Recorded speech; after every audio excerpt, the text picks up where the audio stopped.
na sasa hivi kama mnavyojua tunaelekea kwenye kipindi cha mvua.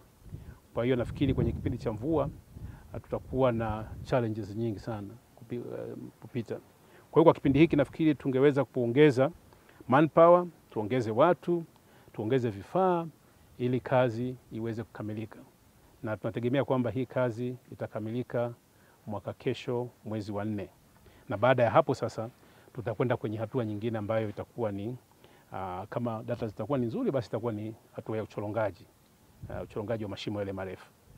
TPDC kwa niaba ya MD tumepokea maelekezo ya naibu katibu mkuu kwamba tuongeze kasi na ufanisi mkubwa katika uchukuaji wa taarifa hizi. Taifa linatutegemea katika kujua kama Yasiwembele kuna mafuta au hakuna. Kwa hiyo ya Mheshimiwa Katibu Mkuu tutajitahidi kwa kushirikiana na mwenzetu wa AGS kuhakikisha kwamba timeline uliyotoa ya mwezi wa 4 mwaka 2026 tunakamilisha hii hatua ya kwanza na kuweza kuangalia kama tutaongeza infill kidogo, kuweza kuangalia kama yale mashapo tutakayokuwa tumeyaona tunataka tuyarefine vizuri au tutaenda moja kwa moja kwenye drilling. Kwa hiyo tumechukua hiyo timeline ya mwezi wa 4 mwakani, tutakaa chini na contractor wetu ambaye ni AGS kwa ajili ya kuhakikisha kwa ufanisi mkubwa na kwa uharaka huo tunatekeleza hilo agizo.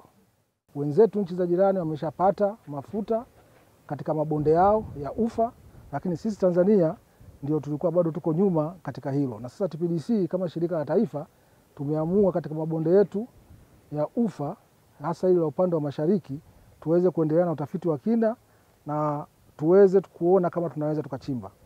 Na tunaona dalili zilizopo sasa hivi, tumeziangalia data za awali kutoka kwa wenzetu wa AGS.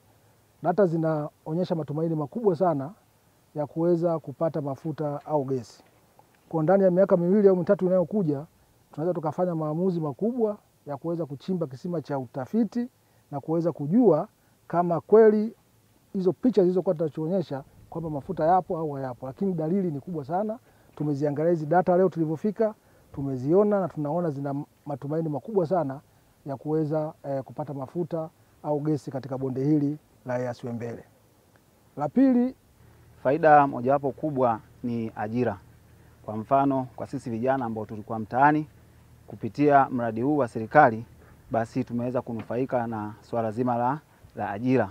Lakini pia faida ya pili ambayo nimeiona hapa kutokana na kufanya kazi katika mradi huu ni swala la ujuzi.